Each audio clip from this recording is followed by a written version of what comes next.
All right, so recap of the recap before we get into the recap. Basically, remember, we got Don Krieg pulling up on the pirate ship that's actually a restaurant, and that is Redfoot Zeff's ship and Sanji's. And now Don Krieg want to take the whole ship for himself and his pirates to get back on the Grand Line, and also take Redfoot Zeff's logbook because he has all the information on the Grand Line because he sailed it for about a year. Meanwhile, all this happened, we got Hawkeye Mihawk. He pulls up. That's the dude from the Grand Line that was hunting down Don Krieg and his men. He took out all their 50 fleets of ships, everything like that. And now Hawkeye pulls up out of nowhere, wanting to finish the job. Don Krieg, of course, is a little freaked out. And then Rollin or Zoro, he's like, bro, I've been looking for this dude for a minute, and I actually want to take this dude out too. And this is where we get back caught up to our current episode where Zoro sees Hawkeye Mihawk, and he's like, you know what? I'm gonna go ahead and take out this dude myself because I want to be the greatest swordsman. Right now, he's the greatest swordsman. In order to be the greatest swordsman, you got to beat the greatest swordsman. So he gonna go ahead and do that. And to add to this whole big jump of chaos, Nami just started going merry while everybody else was occupied inside the ship. And she's after some big time pirate, I forgot his name, but he's worth 20 million berries. I'm thinking it's probably her dad. I feel like everybody in the show got daddies because they all lost at sea trying to look. So I'm thinking this guy has something to do with her too. She steals the ship. Luffy's like, yo, Zoro and Usopp, can you go get the ship back from Nami?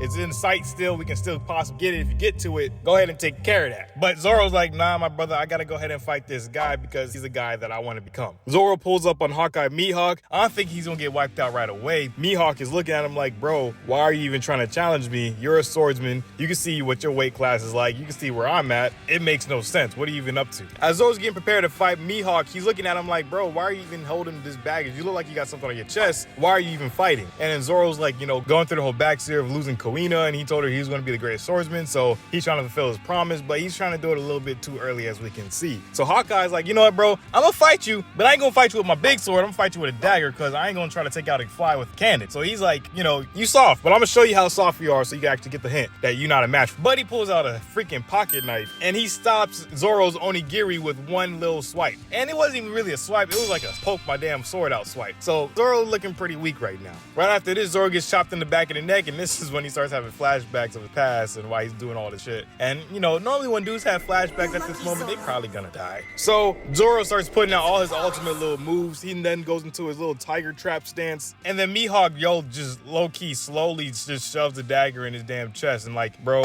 what are you doing? Like, I see you want to be a greatest swordsman, but you're not really doing it to the best of your ability. They get to talking a little bit, very tiny bit. And Zoro's like, look, man, I want to become the greatest swordsman, so I'm either going to beat you or die trying. And I'd rather die trying, knowing he's well underdressed for this damn fight. He ain't got nothing on Mihawk. But Mihawk sees potential. He's like, you know what, bro? I see that you really want to go head to head with me. Right now, you're very underdressed, but in a few years, I can tell that you're actually going to do something. So I'm going to fight you with the big sword just to show you some respect. So he pulls out the big sword. Zoro's like, thank you. I'm going to go and do it. And then, you know, he's trying to get all serious shit. And it's still mid. Zoro gets all sliced up. Then he turns around, swipes to the back on a swordsman. It's like an ultimate shame thing. So yeah, he'd rather take it to the face. So he gets sliced up. And Mihawk is like, bro, I did what you asked for. You know, I'm going to play the cards, but you could have just avoided this by realizing he's weaker than me. He gave Zoro a little pass. Luffy, of course, trying to intervene. At this point, it's a little bit too late. But Mihawk is like, listen, my brother, your brother's not going to die. But he has potential. And I'd like to see him again. He's actually pretty decent. So I'm going to dip out because I had enough fun. I don't even want to get no more revenge on Don Krieg. So I'll see y'all later. And then he just leaves. He came in like a wrecking ball. I didn't want to do that. I'm sorry. Okay, I'll take it back. I'll take it. I came in But he came in with a big chest, and then he left just because he saw a dude with potential. And he was like, for as long as I can, I'll hold a title as the greatest swordsman, waiting for you to fight me. And then when you do one day, you know, it's going to be a great battle, da-da-da-da-da. And he left with grace. And it was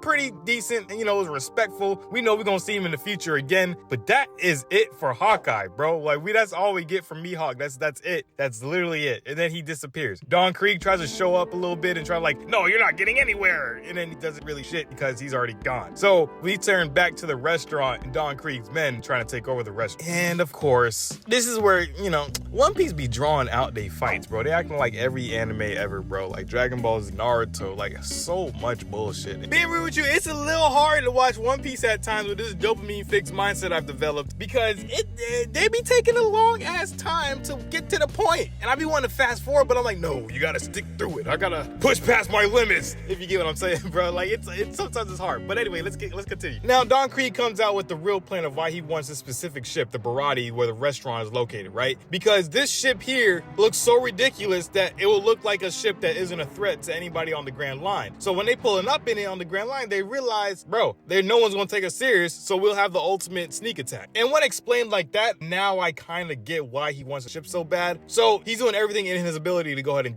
get that done. And of course, he wants that log. Now, as he's explaining this, the two chefs, well, you know, the one with the tattoos and the weirdly, oddly shaped build, him and the other chef get onto the like stowaway boat cannon boat thing that's shaped like a fish, and he starts pulling up on Don Krieg. And this is where we realize Don Krieg don't just got a lot of armor, but he kind of strong. He takes a cannon shot point blank range and gets shot in the face. He puts his hand out and they do nothing to him. He then picks up the damn little boat and throws it to the ship. And it got me thinking, I'm like, did he also eat like a little berry as well too? You know, did he eat another devil fruit? But so far we know he didn't, because he even talks about devil fruits like there's such an anomaly that I doubt he's one that's also eaten one as well. As their little stowaway boat gets sent over to the other main ship, Sanji kicks it out the way, showing us that he also uses his feet like Redfoot Zeff, which is pretty interesting. Now I'm thinking they low-key related. And then the pirates on the ship get to scrapping. They just going back to back throwing hands. Out of nowhere, we get another oddly zesty, sassy behind, weirdly shaped build, big back dude coming out the water with some pearls and shields all over his body. Underneath all this, he got a tank top on and some simple ass shorts. So